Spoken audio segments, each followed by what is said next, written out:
Assalamualaikum Bede, selamat datang kembali di Guru Gembel Channel. Kawannya kawan saya itu punya pandangan bahwa Prabowo Subianto itu adalah seorang pecundang yang hanya bisa menang ketika dia curang. Menjalani pemilu dia kalah, lalu kalah lagi, dan sekali menangnya ya menang gara-gara curang. Dan bukan hanya kecurangan, tetapi beliau juga sampai harus mengingkari prinsip hidup, harus mengingkari pendapat dan gagasan yang selama ini dianutnya. Jadi untuk bisa menang harus menggait dinasti politik, padahal dinasti politik itu adalah yang dibencinya. Kemudian untuk menang beliau tuh harus joget-joget yang sama sekali tidak mencitrakan karakteristik seorang perwira seperti dirinya dan seterusnya. Dan karena kemenangan itu adalah hal yang sangat langka untuk para pecundang, maka sekali menang beliau tuh pasti langsung mencoba untuk mempertahankan kekuasaannya, kemenangannya, apapun yang terjadi. Lagi-lagi termasuk harus curang, termasuk juga harus mengingkari prinsip-prinsip dalam kehidupannya. Nah kan, makanya keyakinan dari teman saya terkait dengan Pak Prabowo Subianto akan mempertahankan kekuasaannya bagaimanapun juga karena itu adalah langkah baginya, itu terlihat dalam berbagai perkataan dan perbuatannya. Misalkan kita melihat kemarin, Pak Prabowo Subianto itu memecat Kepala BGN Pak Dadan Hindayana. Dan tak lama setelah itu, Pak Dadannya langsung berurusan dengan penegak hukum dan diciduk atas alasan melakukan markup dana. Kan begitu ya. Nah, makanya dari situ tuh publik kemudian bertanya-tanya karena sebenarnya masalahnya itu bukan kenapa dia dipecat, tapi kenapa dia diangkat. Kan beliau tidak memiliki reputasi di bidang birokrasi. Beliau juga tidak memiliki kompetensi di bidang pergizian. Lalu kenapa diangkat? Kemudian setelah digoyang oleh begitu banyak isu-isu yang dikembangkan oleh masyarakat soal korupsi motor listrik, korupsi kaos kaki dan sebagainya, akhirnya memang benar-benar dicoret, diganti oleh Ibu Nanik Deyang. Yang sebenarnya Ibu Nanik Deyang ini plot twistnya ya. Ibu Nanik Deyang itu adalah wakil ketua Yayasan GSN. Siapa itu GSN? GSN itu adalah yayasan yang pembinanya adalah Pak Prabowo Subianto.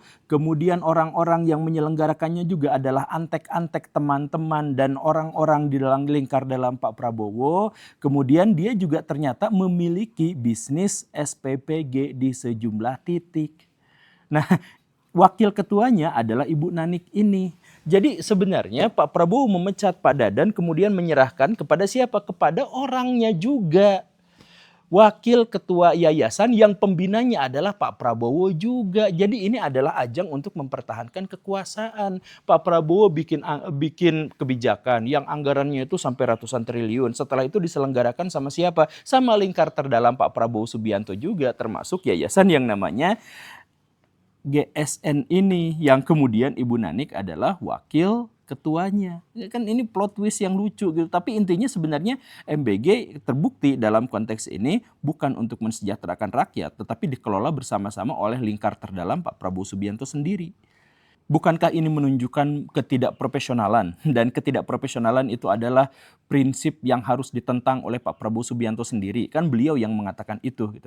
Nah makanya dalam hal ini lagi-lagi harus ditekankan ternyata Pak Prabowo Subianto itu untuk berkuasa atau untuk mempertahankan kekuasaannya terpaksa harus melanggar prinsip-prinsipnya sendiri. Dan kita bisa menemukan banyak sekali daftar-daftar betapa banyak prinsip-prinsip yang Pak Prabowo Subianto anut itu dilanggar sendiri. Misalkan, Februari tahun 2014, Pak Prabowo itu mengkritik pemerintahan SBY yang mengatakan bahwa itu anggaran ke luar negeri untuk pejabat-pejabat publik itu terlalu besar.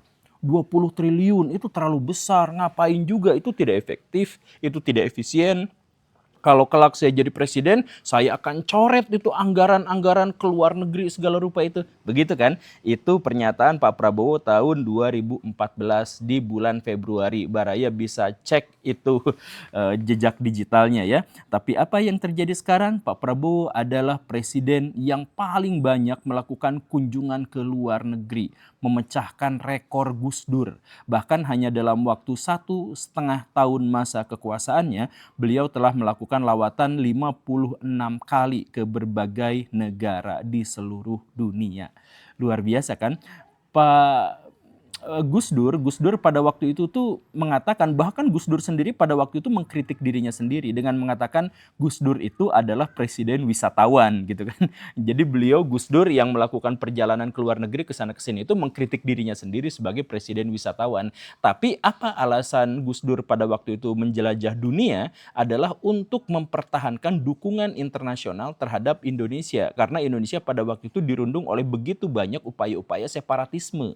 Kan begitu. Jadi ini adalah lobi-lobi politik yang saya pikir alasannya cukup masuk akal. Sedangkan alasan Pak Prabowo Subianto untuk melakukan kunjungan ke luar negeri begitu banyaknya, itu kemudian dijelaskan oleh Seskap Teddy yang mengatakan ini adalah demi mempertahankan ekonomi Indonesia. Karena dengan lawatan ini akhirnya ada, beliau sebutkan ya, 2.430 triliun investasi yang masuk ke dalam negeri.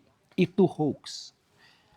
Jadi Seskap Teddy, seorang pejabat publik, sampai harus melakukan kebohongan publik, hoax, hanya demi membela Pak Prabowo yang suka jalan-jalan. Itu kan sampai mengatakan nanti yang masuk itu ada 2.430 triliun. Padahal 2.430 triliun itu menurut BKPM itu adalah angka investasi total dari 2025 sampai awal kuartal pertama 2026. Itu total investasi. Dan dari situ pun ternyata 1.030 triliun diantaranya atau 53% diantaranya itu adalah investasi dalam negeri. Dan sama sekali tidak ada hubungannya dengan lawatan Pak Presiden keliling dunia. Dan bahkan investasi luar negeri itu pun itu sama sekali atau hampir tidak ada yang didapatkan dari lawatan Pak Presiden Prabowo Subianto ke luar negeri. Jadi ini alasannya kenapa Pak Prabowo jalan-jalan terus ke Paris. Kenapa harus ke sana? Kenapa harus kemana-mana? Kan Pak Prabowo Subianto sendiri yang mengatakan bahwa itu adalah pemborosan. Dan kalau jadi presiden tidak akan mengizinkan, bahkan anggarannya akan dicoret dan sebagainya. Kenapa sekarang justru malah melakukan itu? Dan kenapa hanya demi melakukan itu sampai menyuruh orang untuk melakukan kebohongan publik? Coba, ini pejabat negara loh, kok bohong sama rakyatnya sendiri, itu gimana ceritanya? Tapi ya sudahlah, ya pada intinya adalah beliau mengkhianati prinsipnya sendiri. Kemudian ada lagi, Maret tahun 2013, Pak Prabowo Subianto mengkritik pemerintah SBY karena pada waktu itu ada deforestasi besar-besaran di Indonesia. Saya ingat itu, perkataan beliau itu adalah sampai mengatakan, oh, 70 juta hektar hutan kita itu rusak dan setiap 10 menitnya itu 6 kali lipat lapangan sepak bola hutan kita digunduli. Itu pernyataan Pak Prabowo dalam konteks mempertanyakan atau mengkritik kebijakan-kebijakan Pak SBY. Tetapi sejak beliau berkuasa, sejak Pak Prabowo berkuasa di tahun 2024 dan kemudian efektifnya 2025, itu luar biasa sekali. Karena angka deforestasi di Indonesia itu naik sampai 166% hanya dalam waktu 1 tahun.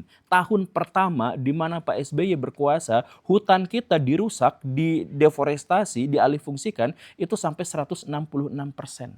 Itu adalah data menurut Auriga. Saya pernah bikin videonya ini hasil kolaborasi dengan Auriga. Itu mengerikan sekali Baraya karena hutan kita itu diberantas itu justru gara-gara kebijakan-kebijakan Pak Prabowo Subianto yang langsung ditandatangani oleh beliau. Di antaranya adalah untuk food estate, untuk pertambangan, dan untuk sawit. Yang kemudian Pak Prabowo Subianto juga mengatakan, jangan khawatir soal sawit, itu kan pohon. Begitu kan? Nah, jadi sekarang Baraya bayangkan Pak Prabowo yang dulu itu mengkritik Pak SBY gara-gara deforestasi, sekarang beliau melakukan hal yang jauh lebih besar dari yang dilakukan oleh Pak SBY. Nah, ini bukannya ini mengkritik dirinya sendiri, bukannya ini berarti mengkhianati prinsipnya sendiri. Tapi itu juga belum selesai. Kita melihat lagi, Januari tahun 2019 Pak Prabowo Subianto mengatakan bahwa nepotisme adalah akar dari pelemahan konstitusi negara. Kita harus lawan demi demokrasi yang lebih baik. 4 tahun kemudian, Tara, Pak Prabowo Subianto mengatakan, ya saya memang rekrut dinasti Jokowi, tapi kan dinasti ini demi mengabdi kepada masyarakat. Apa salahnya?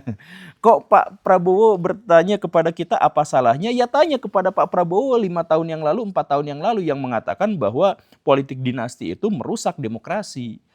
Ya, ini nanyanya jangan pura-pura lupa Pak. Ya silahkan tanya kepada Pak Prabowo di tahun itu. Datang ke rumah Nobita, pinjam kantong Doraemon, kembali ke masa lalu, bertanya kepada Pak Prabowo di masa lalu. Ini apa salahnya kalau politik dinasti? Kan gitu, sesederhana itu Pak. Ini malah bertanya lagi kepada kita. Tapi intinya balik lagi, demi kekuasaan beliau harus mengambil politik dinasti itu. Begitu kan? Ya begitu. Ya kalau misalkan sekarang ada kok manfaatnya politik dinasti, ya silakan sebutkan kepada Pak Prabowo yang dulu gitu.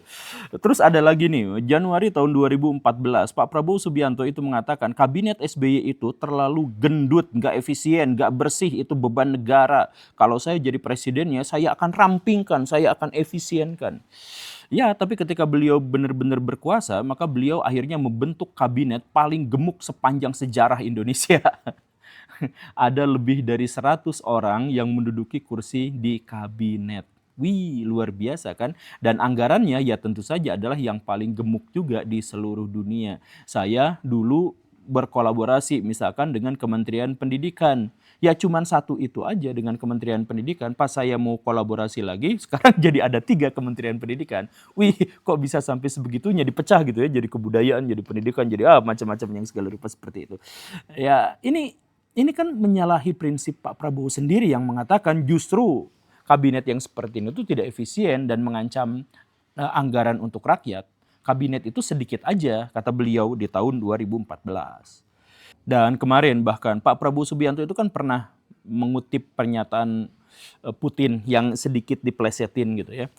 Putin itu kan pernah ngomong dulu, kalau mau menghancurkan kapitalisme, hancurkan mata uangnya. Nah kemudian sama Pak Prabowo dipelintir sedikit.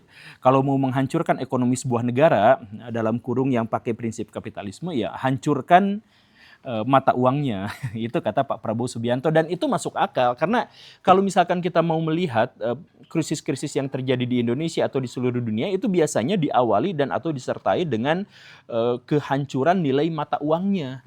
Krisis ekonomi misalkan Indonesia tahun 65 itu gara-gara mata uang rupiah itu anjlok dan kemudian kejadian juga tahun 1998 itu kan gara-gara rupiahnya anjlok maka negaranya hancur kan begitu. Jadi pernyataan Pak Prabowo dalam mengutip pernyataan Pak Putin itu masuk akal, itu realistis. Yang jadi masalahnya itu adalah kenapa Pak Prabowo justru yang melanggar itu. Pak Prabowo bikin MBG, Pak Prabowo bikin Koperasi Merah Putih yang itu semua oleh para ekonom sudah dinobatkan sebagai pihak yang menyebabkan kehancuran ekonomi Indonesia, yang menyebabkan rupiah anjlok, investor pada kabur, IHSG itu melempem, jatuh ke dasar yang paling bawah. Itu kan alasannya. Tapi Pak Prabowo tetap mempertahankan MBG. Kan begitu. Dan kemudian Pak Prabowo mengatakan dan mengingkari kata-katanya 2 tahun sebelumnya dengan mengatakan gak apa-apa jangan khawatir kalau dolar kita naik. Karena orang desa itu tidak makan dolar, tidak pakai dolar. Dan kemudian Pak Prabowo mengatakan bahwa yang harusnya khawatir itu adalah orang-orang yang suka jalan-jalan ke luar negeri. Ya kan Bapak yang suka jalan-jalan ke luar negeri, harusnya Bapak yang khawatir. Kenapa Bapak nggak khawatir? Menteri Keuangan aja khawatir, kok Bapak nggak khawatir gimana sih ini? Jadi semuanya tuh muter di situ-situ aja. Bapak yang mengatakan ini, kemudian mengingkarinya. Bapak yang menjanjikannya, kemudian Bapak yang mengingkarinya. Bapak ingat kan Pak Prabowo Subianto itu pasti ingat bahwa Pak Prabowo Subianto itu pernah mengatakan, catat ini, rekam ini. Ayo semuanya catat, rekam ya. Bahwa kalau saya jadi presiden, nanti kesehatan tidak bayar, pendidikan tidak bayar. Tapi sekarang kesehatan anggarannya dipotong 15%, pendidikan anggarannya dipotong 44%. Oleh siapa? Oleh Pak Prabowo Subianto sendiri atas alasan efisiensi. Nah ini gimana ceritanya coba? Kan Pak Prabowo yang mengatakan sendiri. Jadi kita tuh sebenarnya nggak usah mengkritik Pak Prabowo Subianto, tinggal benturkan aja dengan pernyataan sebelumnya. Karena Pak Prabowo itu kan dulu adalah kritikus yang vokal. Di zaman SBY kritikus yang vokal, kemudian di zaman Pak Jokowi juga seperti itu. Tapi semua yang beliau kritikan itu pada akhirnya beliau lakukan bahkan dengan intensi yang jauh-jauh lebih besar lagi, lebih rapat lagi, lebih mengerikan lagi. Begitu kan? Nah, sekarang ya kita ketahui pada akhirnya tujuannya sebenarnya bukan untuk kesejahteraan rakyat, bukan apa, tapi tujuannya begitu oportunisnya, yaitu apa? Untuk melanggengkan kekuasaannya yang sebenarnya rapuh, kekuasaannya yang dengan susah payah beliau dapatkan, kesuksesan, keberhasilan, kemenangan yang sebenarnya langka untuk didapatkan kan gitu ya.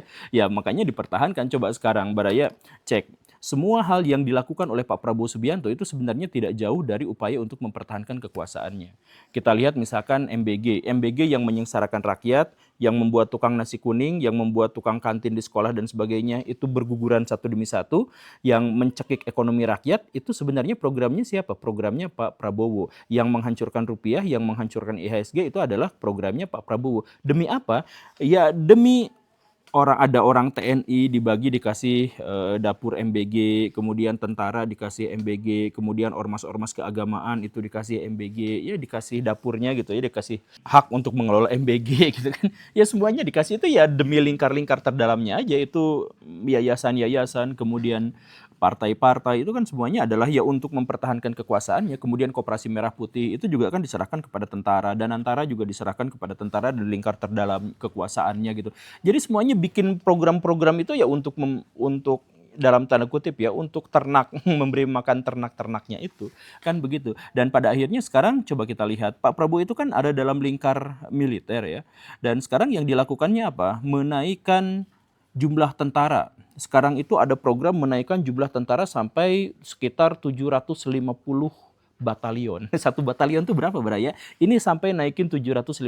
Jadi sekarang akan ada rekrutmen besar-besaran kepada tentara. Bahkan kriterianya tidak seketat dulu juga dilaksanakan. Kemudian Kopassus ditambah jadi 2 kali lipat gitu kan. Nah setelah itu apa? Setelah itu ya dipekerjakan di Papua, setelah itu dipekerjakan untuk MBG dan sebagainya. Ya bukan untuk pertahanan negara, tapi ya untuk food estate, untuk menggusur hutan dan sebagainya.